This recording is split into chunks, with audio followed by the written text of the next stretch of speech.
Afternoon. I wanted to chat today about habits. Now, we focus a lot as men and as businessmen on forming the right habits because those then drive the outcomes. But sometimes even the outcomes themselves are not really the point. And when we're talking about our relationship with our Lord, sometimes habits can become mechanical. We do a certain thing at a certain time, we say certain words at a certain time, and all of that is right. We want to drive our body to conform to our spirit, but even those prayers, even those recollections, those examines can become mechanical.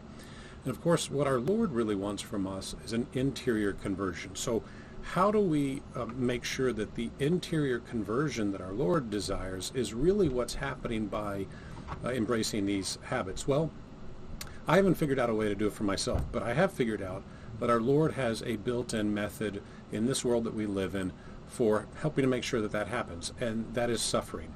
He allows us to experience the suffering that perhaps we would never imagine for ourselves, whether it's deprivation, like a friend withdrawing their interest in us, or a family member that hurts us, or some humiliation that happens, or a betrayal.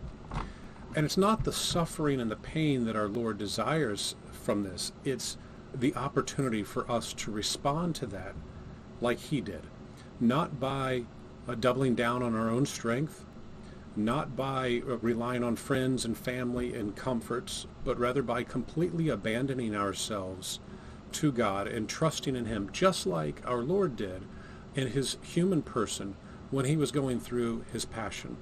Right? There was no reliance on His human strength. His friends were gone. There was humiliation. There was the unbearable pain. But it was His complete abandonment to trusting in the Father and doing His Father's will that really set the example for us. So as we think about our sufferings, our humiliations, the little inconveniences of every day, or the extraordinary things like the death of a child, or a suicide of a close friend, or the betrayal by a family member, and we experience that pain and suffering, remember that it's our Lord giving us the opportunity, permitting us, not so much punishing us, but permitting us to respond to that and prove to Him that the desire in our heart is not just to avoid suffering at all times, but to be conformed to His will. I hope this is helpful for you today. God bless you.